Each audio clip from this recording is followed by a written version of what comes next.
Welcome to inspire ইয়োরসেলফের আরও একটি রান্নার পর্বে আপনাদের সকলকে স্বাগত জানাই।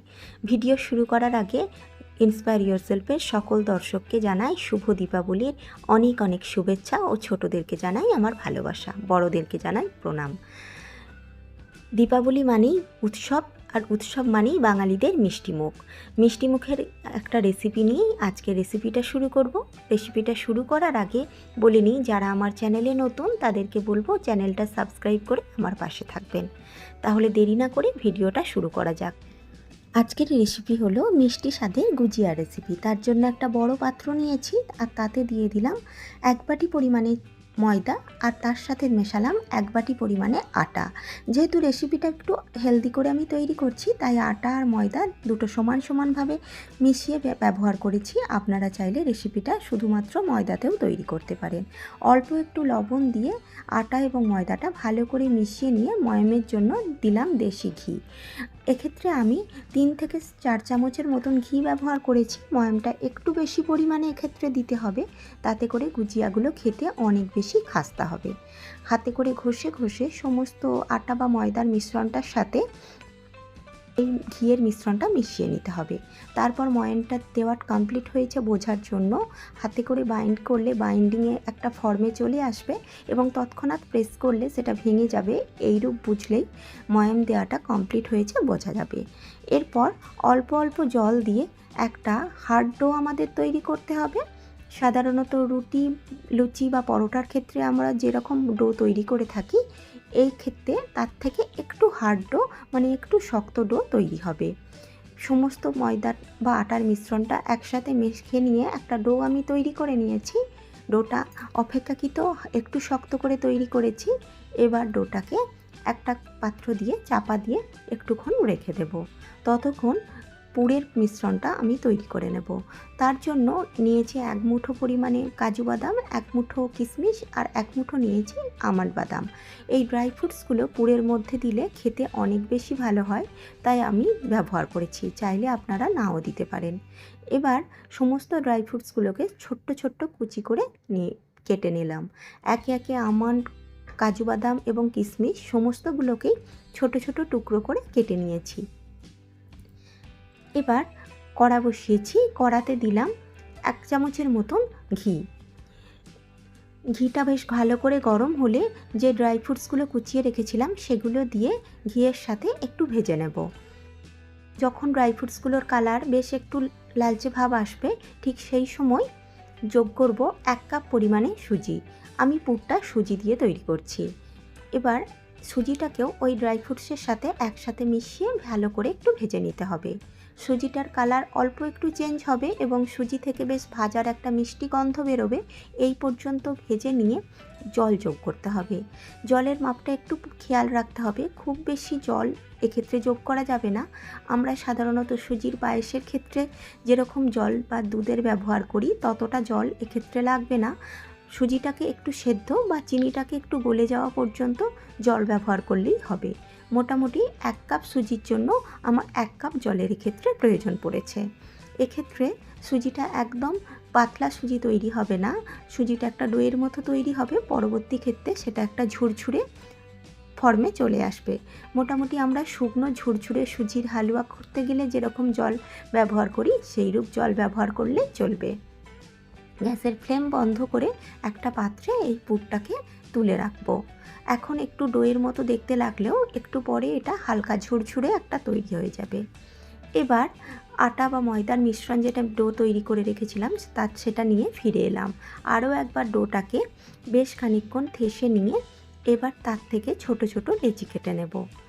আমি যে পরিমাণ ব্যবহার করেছি ময়দা বা আটা, মোটামুটি 2 বাটির থেকে আমার বেশ বড় সাইজের 13টা লেচি তৈরি হয়েছে। লেচিগুলোকে এবার হাতের সাহায্যে পাকিয়ে নেব। লুচির মতন আমি সাইজ রেখেছি, চাইলে আপনারা এর থেকে ছোট করেও লেচিটা তৈরি করতে পারেন।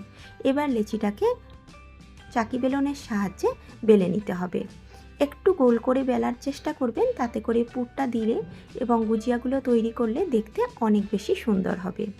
এর মাঝে দিলাম সুজি ও ড্রাই ফ্রুটসের পুরটা দিয়ে লুচিটাকে এক সাইডে মুড়ে নিয়ে একটা হাফ সার্কেলের মতন শেপ দিয়ে কিনারাগুলোকে হাতে করে প্রেস করে করে চিটিয়ে দিতে হবে।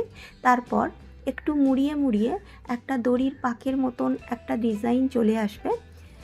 এটা বলে বোঝানোর কিছু নেই, ঠিক ভিডিওতে যেমন দেখতে পাচ্ছেন ঠিক সেই রূপভাবে করলেই তৈরি হয়ে যাবে। আশা রাখি আপনারা এর থেকে অনেক বেশি ভালো তৈরি করতে পারবেন। আমার একটা গুজিয়ার শেপ দেওয়া তৈরি হয়ে গেছে। একইভাবে আমি আরও একটা দেখিয়ে দিচ্ছি। লুচিটার মতন প্রথম ডোটার থেকে লেচিটা বেলে নিয়ে তারপর তার ভেতরে সুজির পুরটাকে দিয়ে এক সাইডে মুড়ে একটু হাফ সার্কেল করে কিনারাগুলোকে প্রেস করে আগে জুড়ে নিতে হবে। তারপর একইভাবে একটু করে করে প্রেস করে করে একটা ঠিক পাকানো দড়ির মতো শেপ দিয়ে নিতে হবে।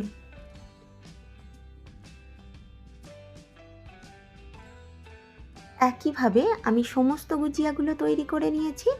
সমস্ত গুজিয়াগুলো তৈরি করে নিয়ে একবার আপনাদের দেখিয়ে দিচ্ছি।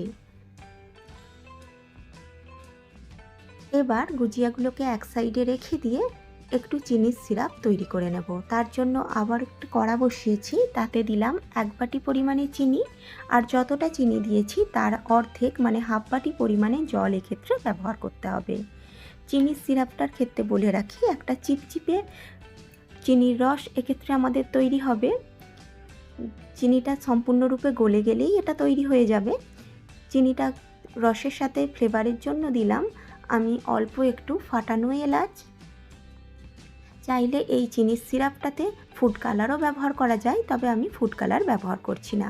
কোনোরূপ একতার বা দুতারের চিনির সিরাপ এক্ষেত্রে তৈরি করার প্রয়োজন নেই, একটু চিটচিটে রস তৈরি হলেই হবে। যাতে রসটা আবার নতুন করে জমে না যায় তার জন্য একটু লেবুর রস ওর মধ্যে দিয়ে দিলাম। এবার একটা কড়া বসিয়েছি, কড়াতে দিলাম গুজিয়াগুলোকে ভাজার জন্য বেশ পর্যাপ্ত পরিমাণে খানিকটা তেল। তেলটা বেশ ভালো করে গরম হলে গ্যাসের ফ্লেমটা একদম লো করে দিয়ে গুজিয়াগুলোকে একটু ছেড়ে দেব। প্রথমে গুজিয়াগুলো একদম তেলের নিচে চলে আসবে, ক্রমশ ভাজা হলে দেখতে পাবেন ওপরের দিকে ভেসে উঠছে এবং গুজিয়াগুলোর সাইজও আগের থেকে একটু বড় হয়ে যাবে। এপিট ওপিট করে লালচে লালচে করে একটু ভেজে নিতে হবে। আমার মোটামুটি একটা ব্যাচ ভাজতে 4 মিনিট করে সময় লেগেছে। গ্যাসের ফ্লেমটা কিন্তু সমস্ত পর্যায়েতেই আমি একদম লোতে রেখেছিলাম, তাই লো ফ্লেমে একটু টাইম নিয়ে গুজিয়াগুলোকে ভাজার চেষ্টা করবেন। এপিট ওপিট লালচে করে ভাজা হয়ে গেলে সরাসরি তুলে আমি চিনির যে সিরাপটা করে রেখেছি, মানে চিনির যে মোটা সিরাপটা তৈরি করে রেখেছি তার মধ্যে দিয়ে এপিট ওপিট করে ডুবিয়ে নেব। একইভাবে সমস্ত গুজিয়াগুলোকে আমি একাধারে ভাজতেও থাকবো এবং ভাজা হলে চিনির সিরাপের মধ্যে সেগুলোকে একটু করে কোট করে নেব। চিনির সিরাপে খুব বেশিক্ষণ ডুবিয়ে রাখার দরকার পড়বে না, মোটামুটি 3 থেকে 4 মিনিট করে রাখলেই গুজিয়াগুলো বেশ ভালো করে একটু রস অ্যাবসর্ব করে নেবে। এখন গুজিয়াটা সার্ভ করে দেখাচ্ছি। দেখতেই পাচ্ছেন কতটা লোভনীয় দেখতে হয়েছে। দেখতে যতটাই লোভনীয়, খেতে কিন্তু তার চেয়ে অনেক বেশি ভালো। আজকের রেসিপি আপনাদের কেমন লাগলো তা কিন্তু আমাকে একটা ছোট্ট কমেন্ট করে জানাবেন। ভালো লাগলে লাইক ও শেয়ার করবেন বন্ধুদের সাথে এবং পরিবারের লোকজনদের সাথে ভিডিওটা অনেক অনেক শেয়ার করবেন। আমার চ্যানেলে নতুন হয়ে থাকলে চ্যানেলটা সাবস্ক্রাইব করে নেওয়ার অনুরোধ রইল। পাশে থাকা বেল আইকনটা অবশ্যই প্রেস করে দেবেন, তাতে করে আমি নতুন কোনো ভিডিও আপলোড করলে নোটিফিকেশান সবার আগে আপনাদের কাছে পৌঁছে যাবে। আজকের এই ভিডিও দেখে আপনি যদি বাড়িতে গুজিয়া রেসিপিটা একবারও তৈরি করেন তাহলে কিন্তু কমেন্ট করে আমাকে জানাতে একদম ভুলবেন না। দেখা হবে খুব তাড়াতাড়ি। তার আগে সকলে ভালো থাকবেন, সকলকে ভালো রাখবেন। ধন্যবাদ।